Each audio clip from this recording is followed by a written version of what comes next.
Hello everyone, welcome to the pre-secure for 27th June 2024। हमेशा की तरह हम लोग करेंगे यहाँ पे 5 MCQ जो कि बेस्ड होंगे करंट अफेयर्स पे। और ये MCQ करने के बाद आप अपने मार्क्स कमेंट सेक्शन में जरूर लिखना। जो भी पॉइंट्स आपको नहीं पता होंगे उनको जरूर नोट मेकिंग कर लेना। पहला क्वेश्चन है office of deputy speaker in Indian parliamentary system, उसके बारे में कौन सी स्टेटमेंट्स करेक्ट है। तो पहले बात आती है आर्टिकल 93 की। आर्टिकल 93 में ही स्पीकर का इलेक्शन है और डिप्टी स्पीकर का इलेक्शन है लोकसभा के लिए। आर्टिकल 178 में स्पीकर का इलेक्शन है, डिप्टी स्पीकर का इलेक्शन है लेजिस्लेटिव असेंबलीज के लिए। Deputy speaker of the Lok Sabha is elected by its member after the election of the speaker. यहाँ पे तीनों स्टेटमेंट जो है एकदम एकदम सही है, तो आंसर क्या हो जाएगा? डी आंसर हो जाएगा, फर्स्ट सेकंड थर्ड।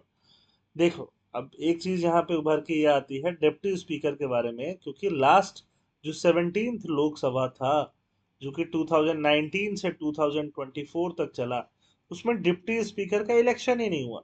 क्योंकि कॉन्स्टिट्यूशन लिखता है as soon as may be, जितना जल्दी हो सके उतना जल्दी डिप्टी स्पीकर का इलेक्शन कराओ। तो कराया ही नहीं इन लोगों ने। डिप्टी स्पीकर का इलेक्शन कब होता है? स्पीकर के बाद स्पीकर ही डेट फिक्स करता है। सेकंड क्वेश्चन क्या है? सैपन आइलैंड के बारे में है।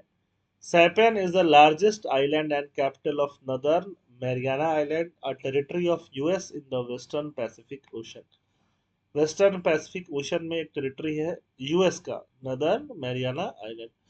सैपन is one of the main homes of Chamorro, the indigenous people of the Mariana Island. Saipan becomes a US territory in early 1900 as part of Treaty of Paris. तो सैपन news में था। सैपन में देखोगे तो थर्ड स्टेटमेंट गलत दिखेगा, first second सही देखेंगे। 1900 में यूएस कहाँ एक्टिव था? यूएस एक्टिव था सेकंड वर्ल्ड वार में। फर्स्ट वर्ल्ड वार के बाद यूएस एक्टिव हुआ, तो सेकंड वर्ल्ड वार के बाद उस आइलैंड को उसको मिला। सैपन का लोकेशन देख लो, देखो इधर जो आप देखते हो ना, ठीक है, यहाँ पे चाइना आ जाता है, ये इंडिया आ जाता है, यहाँ पे फिलीपींस आ जाता है। फिलीपींस के आगे इधर देखो कि यहाँ आपको सैपन आइलैंड दिखेगा, जो यूएस का टेरिटरी है। यहाँ पे सैपन है, जो नदर्न मरियाना आइलैंड का पास पार्ट हो जाता है। Third question of the day, remission of duties and taxes on exported product.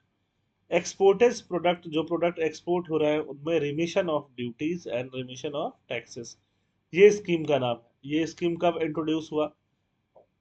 ये एक स्कीम इंट्रोड्यूस हुआ merchandise export from India scheme को, एक्सपोर्ट एग्जिस्टिंग स्कीम जो है इसको रिप्लेस करते हुए इसको इंट्रोड्यूस किया गया। The RoDTEP scheme supports India's export for providing export subsidies for a broad spectrum of good. For a broad spectrum of good, इस पे क्या दे दिया गया? एक्सपोर्ट सब्सिडी दे दिया गया है ना। फर्स्ट बिल्कुल सही है, लेकिन सब्सिडी बिल्कुल नहीं मिला। क्या मिला है? टैक्सेस में कमी मिली है और ड्यूटीज में कमी मिली है। कोई सब्सिडी टाइप चीज यहाँ पे अलग से नहीं मिल रहा है। RoDTEP scheme do not provide export subsidies but aims to refund duties and taxes that are not exempted or refunded under any other mechanism। तो एक्सपोर्ट को प्रमोट करने के लिए किया गया। ग्रेट निकोबार बहुत ज्यादा न्यूज में।